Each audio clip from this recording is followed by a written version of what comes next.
नमस्कार, मी स्नेहल चौधरी. आपण पाहत आहात आजच्या दिवसातील महत्त्वाच्या घडामोडी. चला तर मग सुरुवात करूया आजच्या मुख्य बातम्यांपासून. छत्रपती संभाजीनगरमध्ये शिवसेना ठाकरे गटाचा हंबरडा मोर्चा पार पडला. उद्धव ठाकरे यांची संपूर्ण कर्जमाफीची जोरदार मागणी, दिवाळीनंतर आंदोलन तीव्र करण्याचा इशारा.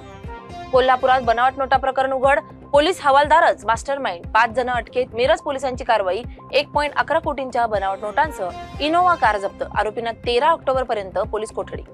करमाळ्यात हिंदू जन आक्रोश मोर्चाला सुरुवात. आमदार संग्राम जगताप आणि अमोल खताळ सहभागी. मोर्चा दरम्यान आमदारांवर जेसीबीने फुलांची उधळण करण्यात आली. धुळे सुरत महामार्गावर भीषण अपघात, ट्रकच्या धडकेने 20 मेंढ्या ठार. मेंढ्यांच्या मृत्यूमुळे परिसरात खळबळ उडाली. धुळे तालुक्यात कुंडाणे गावात सबस्टेशन जवळ 8 ते 10 फूट लांबीचा अजगर आढळला. परिसरात भीतीचं वातावरण. सोलापुरातील अवंतीनगरमध्ये मध्यरात्री चोरट्यांचा थरार, गळ्याला सुरा लावून सोनं रोकड लंपास, चोरट्यांचा शोध सुरू. परिसरात भीतीचं वातावरण.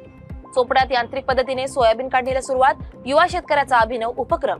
मशीनच्या साह्याने एकाच दिवशी कापणी आणि मळणी. भिवंडीतील आरसीसी रोड बांधकामात भ्रष्टाचाराचा आरोप, स्थानिकांकडून ठेकेदारावर कारवाईची मागणी. रोड मार्किंगच्या गुणवत्तेवर उठवले प्रश्न. आष्टी येथील शेतकऱ्यांचं अन्नत्याग, आमरण उपोषण सुरू. विविध मागण्यांसाठी आंदोलनाला ग्रामस्थांचा पाठिंबा. खासदार आमदारांनी लक्ष देण्याची शेतकऱ्यांची मागणी. नवी मुंबईत कांद्याची आवक वाढली, दर 10% घसरले. आवक वाढ आणि खराब होणाऱ्या कांद्यांमुळे बाजारात दर घसरण्याची शक्यता कायम. वाशिमच्या कारंजा क्लबमध्ये पत्त्याच्या जुगारावर पोलिसांचा छापा, 49 जणांवर कारवाई. 37.89 लाखांचा मुद्देमाल जप्त. अवैध व्यावसायिकांत खळबळ.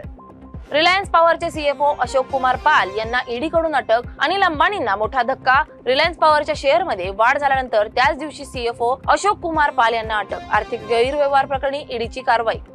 दिवाळीची तयारी जोरात. नवी मुंबईत फटाक्याची बाजारपेठ रंगली. एपीएमसीत फॅन्सी फटाक्यांची मागणी वाढली. डोंबिवलीत काँग्रेस पदाधिकाऱ्याचा अपमान, भाजप कार्यकर्त्यांविरोधात आंदोलन. जातीवाचक शिवीगाळ प्रकरणी काँग्रेसचा ठिय्या आंदोलन. आरोपींवर अॅट्रॉसिटी कायद्यानुसार कारवाईची मागणी. सायखेडा येथे अपूर्ण रस्त्यामुळे 4 बळी. मनसेचा रास्ता रोको आंदोलन. तोंडगाव टोल वसुली बंद करण्याची मागणी. सांगली महापालिकेकडून शहरातल्या मुख्य बाजारपेठेतील अतिक्रमणांवर बुलडोझर चालवण्यात आला. काही विक्रेत्यांकडून कारवाईला विरोध करत संताप व्यक्त करण्यात आलाय. पुण्यातील राजगड मधमाशांचा हल्ला, 40 वर्षीय तरुणी 40 फूट दरीत कोसळली.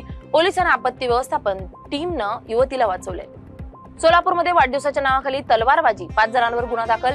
साठे पाटील वस्तीतील प्रकार शस्त्र अधिनियमांतर्गत पोलिसांची कारवाई. औंध संगीत महोत्सवाचे उद्घाटन. दीप प्रज्वलनाने संपन्न. शिवानंद स्वामी संगीत प्रतिष्ठानातर्फे आयोजित महोत्सवाचे उद्घाटन श्रीमंत गायत्री देवी यांच्या हस्ते करण्यात आले.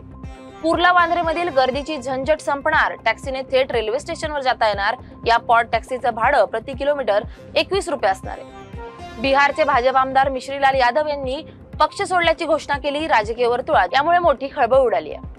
बंगळुरूमधील मॉलमध्ये पीव्हीआर आयनॉक्सने भारतातील पहिलं लक्झरी डायन इन सिनेमा थिएटर सुरू केलंय. ही अनोखी सेवा चित्रपट प्रेमींसाठी खास अनुभव देणारी आहे.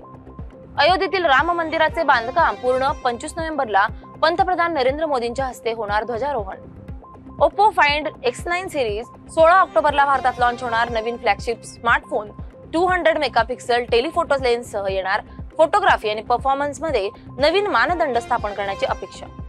पाकिस्तानमध्ये पोलीस प्रशिक्षण केंद्रावर अतिरेक्यांचा हल्ला. हल्ल्यात 60 ठार, 13 जखमी.